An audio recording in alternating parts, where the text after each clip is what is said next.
Gue pengen bahas tadi ada kejadian memilukan yang dilakukan oleh gerombolan otak cingkrang, otak pekok, yang membuat kita semua pada akhirnya berduka. Dimasuk Pak Eko.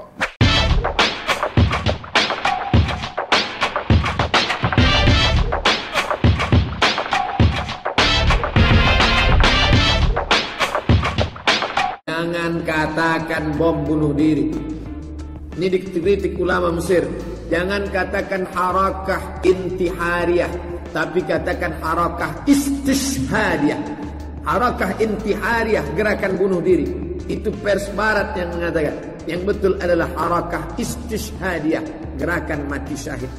Pagi ini Indonesia kembali terluka, tepatnya jam 8.20 tadi pagi, ketika anggota Polsek Astana Anyar di Bandung sedang apel.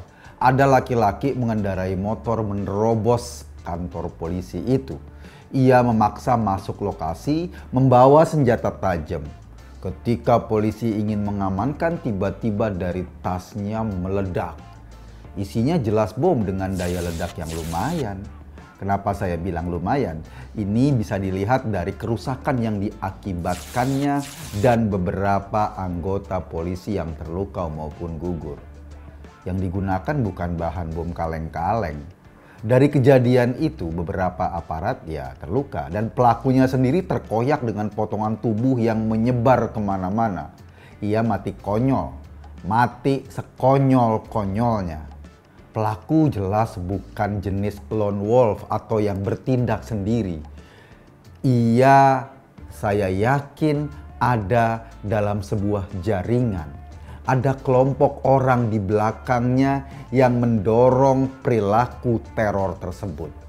Maksudnya perilaku teror ini adalah kerjaan gerombolan, kerjaan kelompok, kerjaan organisasi. Kalau dilihat dari cara melakukannya itu khas perilaku kelompok JAD yang selama ini berafiliasi dengan ISIS. Kerja jaringan itu setidaknya dari persiapan dan jenis peledak yang digunakan. Menurut saya, dalam kejadian ini, pelakunya tuh cuma penganten. Cuma ada di ujung aksi, di belakangnya. Itu pasti ada yang menyiapkan perangkatnya, ada yang merakit bahan peledaknya, ada kelompok yang mendukung terjadinya kejadian tersebut. Dan jangan lupa, ada ideolog atau motivator yang memberikan mereka keyakinan bahwa tindakannya benar dan sesuai dengan hukum agama. Ideolog ini biasanya orang yang dianggap ilmu agamanya cukup dan kemudian mereka mengikuti omongan orang-orang seperti ini. Para ideolog bisa saja bertemu langsung dengan pelaku, bisa juga mempengaruhi lewat ceramah-ceramah yang disebarkan melalui media sosial, yang disebarkan melalui media-media, sehingga memotivasi orang untuk bertindak biadab. Ceramah-ceramah yang melegalkan kekerasan, bahkan sampai berkata bahwa bom bunuh diri bukan tindakan mati konyol, sebetulnya bisa dikategorikan sebagai orang yang mempengaruhi dan melegalkan terjadinya peristiwa brutal itu. Penceramah kayak gini nih, ideolog-ideolog kayak gini, ini sangat berbahaya. Orang sejenis ini harus dihentikan cangkemnya, harus dikasih kawat mulutnya agar congornya nggak lagi membawa korban, nggak lagi mempengaruhi orang untuk bertindak brutal. Teman saya Denny Siregar pernah menggambarkan peran ideolog ini dalam film Sayap-Sayap Patahnya kemarin. Tokoh ini diperankan sama penyanyi rapper Iwa K. Dengan kemampuan mengolah kata yang dibumbui atau mengutip-ngutip kitab suci, ia mempengaruhi orang awam untuk melakukan kekejian atas nama agama. Jadi ya, udah digambarkan tuh, dia nggak bertindak sendiri. Ada orang yang mempersiapkan, merakit bahan peledaknya, mempersiapkan tempat kejadiannya, dan kemudian ada ideolog yang di belakang itu memotivasi orang untuk melakukan tindakan brutal. Mengacu kepada kejadian ini, kita berharap aparat mengungkap jaringan para pelaku teror itu. Menggulung bukan hanya pelaku yang sudah mati konyol dengan tubuh berserakan itu, tapi juga seluruh jejaringnya, termasuk para ideolog atau para penceramah yang memberi motivasi mereka untuk melakukan kekejian. Di lokasi ditemukan sebuah sepeda motor bercat biru dengan stiker logo ISIS. Di bagian depan motor itu ada kertas yang dituliskan. Begini kira-kira isi tulisannya. KUHP itu syirik, hukum kafir. Jadi dia mau memerangi para penegak hukum dengan menuliskan kutipan. Sebetulnya bukan kutipan, menuliskan ayat Al-Quran di situ. Cuma ayatnya doang, tanpa ada keterangan.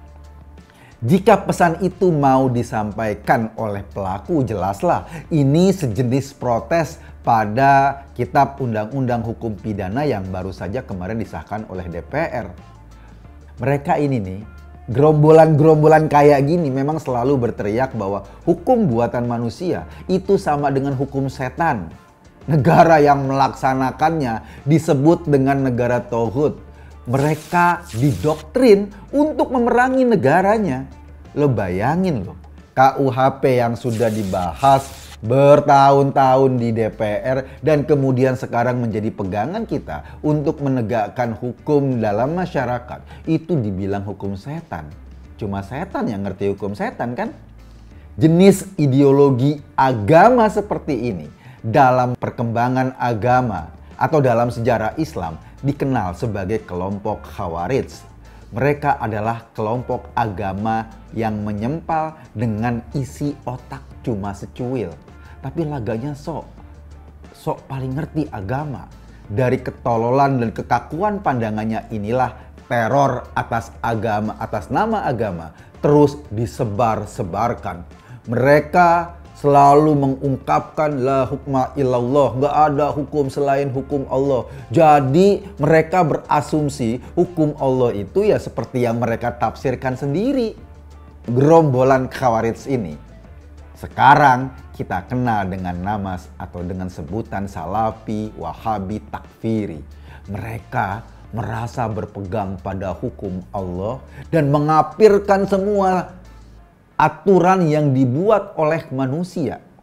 Padahal hukum Tuhan yang mereka maksud itu kan juga penafsiran mereka atas isi kitab suci. Artinya ketika mereka menuding-nuding orang lain menggunakan hukum yang bukan hukum agama, mereka sendiri juga tidak bisa menjaminkan bahwa penafsiran mereka adalah beneran itu isi kitab suci. Mereka menafsir-nafsir sendiri, hukumnya juga hukum otaknya sendiri.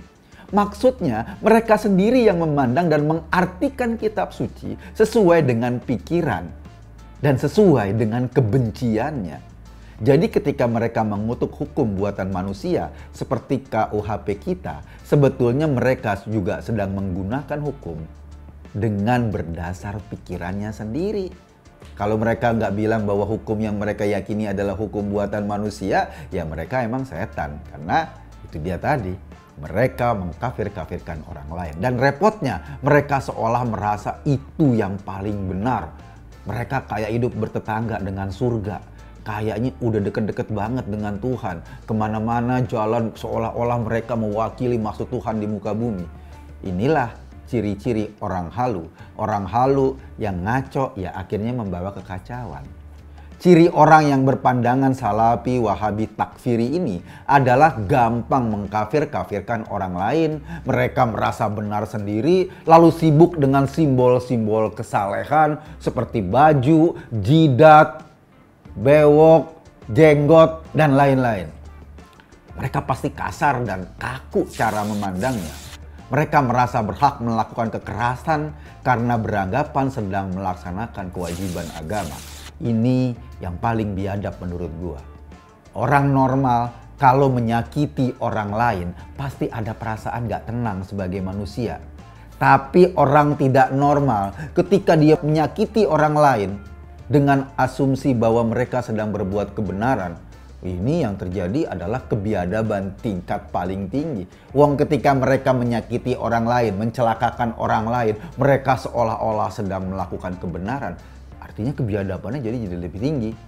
Pada tahap yang paling kecil, perilaku Salafi, Wahabi, Takfiri ini seperti tercemin dalam sikap yang intoleran. Sikap yang membenci agama lain, membenci orang yang seagama juga tetapi berbeda tafsir dalam menjalankan agama, membenci semua hal yang berpandangan berbeda dengan doktrin yang mereka yakini. Bahkan dalam kasus ini, mereka jelas-jelas membenci Indonesia sebagai negara. Gue nggak ngerti bagaimana cara mereka membangun keyakinan itu. Kaum Khawarij yang sekarang disebut Salafi, Wahabi, Takfiri itu banyak bertebaran di sekitar kita. Mereka yang hobi menggunakan kekerasan atas nama agama.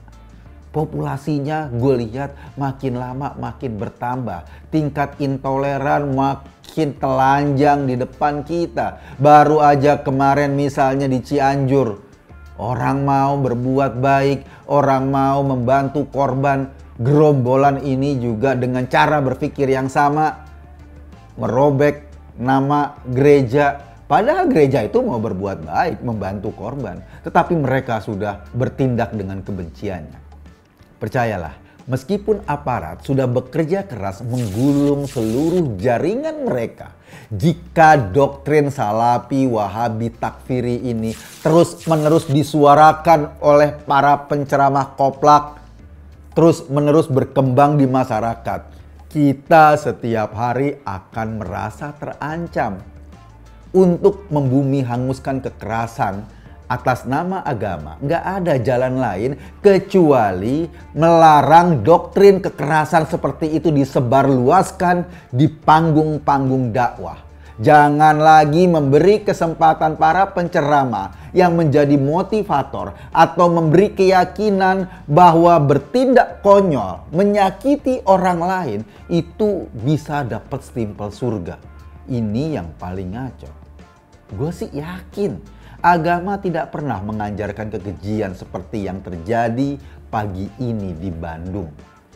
Kalau mau dilihat, orang-orang seperti ini sesungguhnya mereka adalah perusak agama. Mereka yang menista agama. Mereka yang melumuri agama yang suci ini dengan darah dan air mata. Orang-orang kayak gini gak pantas duduk atau hidup di Indonesia. Karena sesungguhnya mereka membenci bangsa ini. Membenci aturan dan kesepakatan kita bersama sebagai bangsa. Para penceramah yang sering memotivasi mereka, bahkan melegitimasi ajaran kekerasan ini, mestinya bertanggung jawab pada korban, pada aparat yang jadi korban. Padahal gue amat yakin yang jadi korban juga orang yang beragama Islam juga. Apa mereka nggak mikir ya? Kok beragama serusak ini? Kok beragama sebodoh ini? Kok beragama sejahat ini? Itu sungguh menyakitkan. Gue Eko Kuntadi di acara Masuk Pak Eko. Terima kasih.